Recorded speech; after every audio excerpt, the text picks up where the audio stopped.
Kanalıma hoş geldiniz. Bugün sizlere orkidelerde su kültürü nasıl uygulanır? 3 farklı yöntem ile göstereceğim. Orkideleri 3 farklı yöntem ile su kültüründe büyütebilirsiniz. Hemen sizlere birinci ve benim en sık uyguladığım su kültürünü göstermek istiyorum. Orkidelere su kültürü uygularken yapmamız gereken en önemli püf nokta orkide köklerini dezenfekte etmek. Su kültürü hem kökleri sağlıklı olan orkidelere uygulanır hem de ölmek üzere olan orkideleri kurtarmak için de su kültürünü uygulayabiliriz. Elimdeki orkidenin toprağını çıkarıyorum.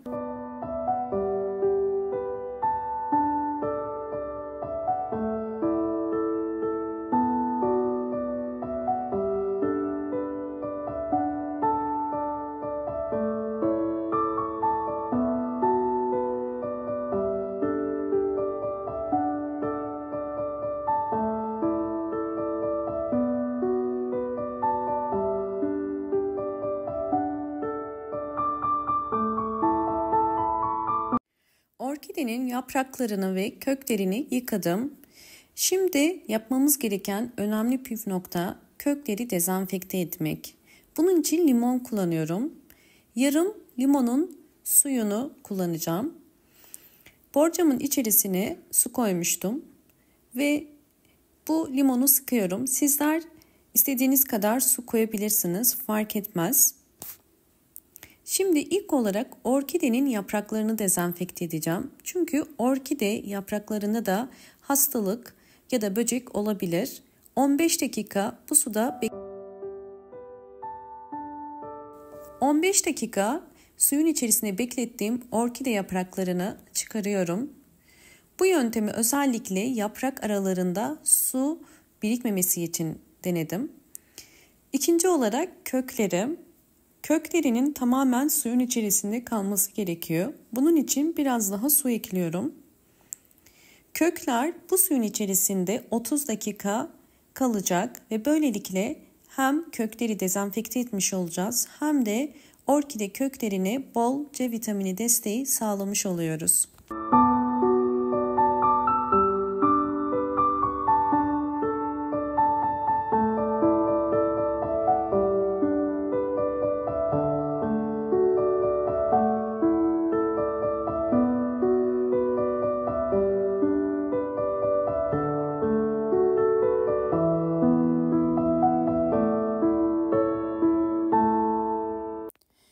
30 dakika suda beklettiğim orkide köklerini çıkarıyorum. Yeterince dezenfekte oldum. Özellikle sizlere çok fazla suyun içerisinde bekleyen orkidenin gövde kısmını da göstermek istiyorum. Süngerin yarısı kalmıştı. Bakın, sürekli suyun içerisinde kalan bir orkide sünger tarafından çok fazla su çeker. Ve süngerin çektiği suyu göstermek için biraz bakın hafifçe sıkıyorum.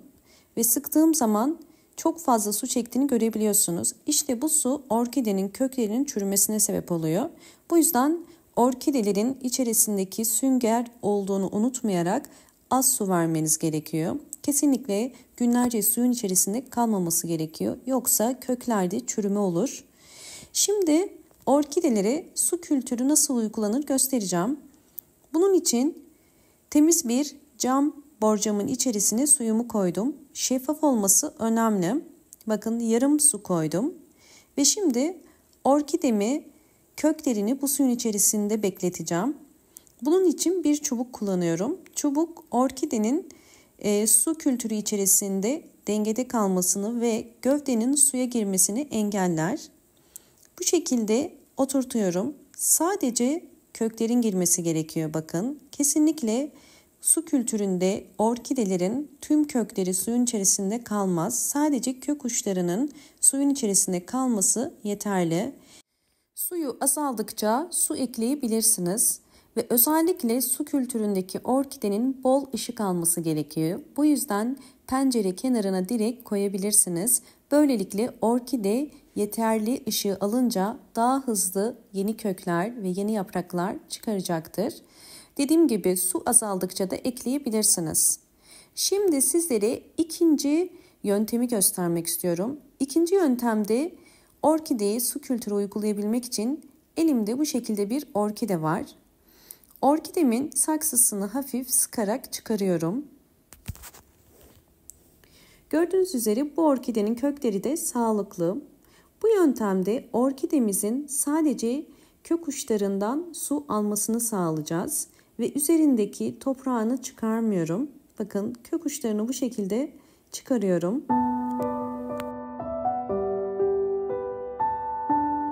Bu yöntemde bir çubuğa ihtiyacım var. Bir çubuğu bakın toprağın üst kısmına bu şekilde batırıyorum ve bunu saksı içerisine dengelemek için kullanıyorum. Bu yöntemde çubuk ile plastik bir pet bardağın içerisine oturtuyorum. Burada çubuk desteğiyle orkide toprağa sabit kalacak. Hem de sadece kök uçları suyun içerisine kalacak. Kesinlikle yarıya kadar su koymuyoruz. Bakın sadece kök uçları alıyor. Bu yöntemin saksı içerisindeki orkidelerden farkı kenarlardan yeterince hava alıyor. Yani toprak kesinlikle çok fazla su çekmiyor. Sadece kök uçları suyun içerisinde kalıyor. Ve böylelikle orkide gelişimine devam ediyor. Sizlere farklı yöntemler göstermeye çalışıyorum. İsterseniz bu yöntemi de uygulayabilirsiniz.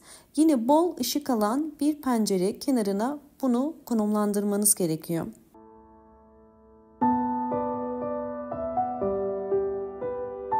Üçüncü yöntemde yaprakları bu şekilde yumuşayan ve sarkan ve kökleri çürüyen orkidelere toprağını çıkarmadan su kültürü nasıl uygularız? Bu yöntemi göstereceğim. Bu tarz orkidelerde hava köklerinin olması gerekiyor. Eğer orkidenizin yaprakları yumuşadıysa ve bu şekilde hava kökleri varsa bir cam şişenin içerisine su koyarak hava köklerini içine daldırın ve böylelikle orkide bu hava kökü sayesinde sürekli buradan suyu çekerek saksı içerisindeyken su kültürünü sağlamış olacak. Bu orkidenin yeni kökler çıkarmasını kolaylaştırır. Özellikle saksı içerisindeki kökler çok fazla çürüdüyse bu yöntem işe yarayacaktır. Sizlere 3 farklı yöntemi gösterdim. Sizler sizin için en kolay olan yöntemi seçebilirsiniz. Ben genel olarak hava kökleri olan orkidelerime bu şekilde uyguluyorum.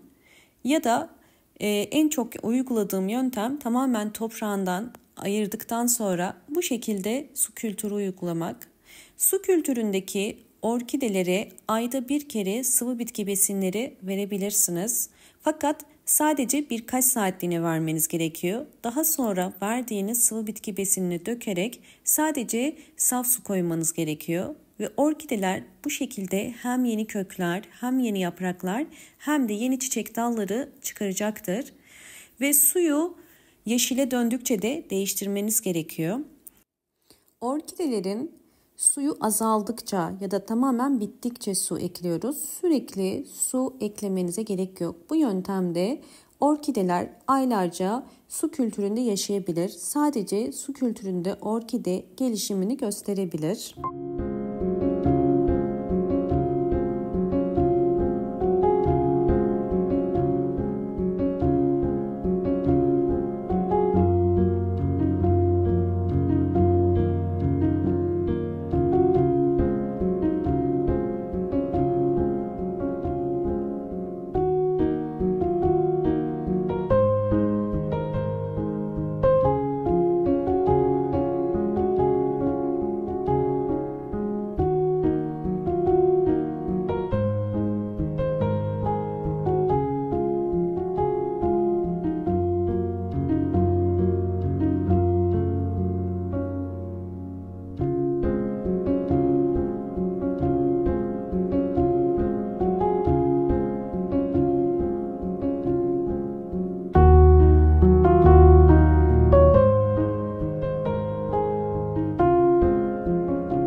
Orkidelerimin su kültüründeki gelişimlerini sizlerle paylaşıyorum. Videomu eğer buraya kadar izlediyseniz ve beğendiyseniz hemen beğen tuşuna basıp kanalıma da abone değilseniz eğer bana destek olmak için abone olabilirsiniz. Ve gelen bildirimlerden haberdar olmak için zil sesini açık konuma getirmeyi unutmayın. Kanalıma abone olmak tamamen ücretsizdir. Eğer videolarımı sürekli izliyor ve abone değilseniz lütfen abone olmayı unutmayın. Hoşça kalın, sağlıkla kalın.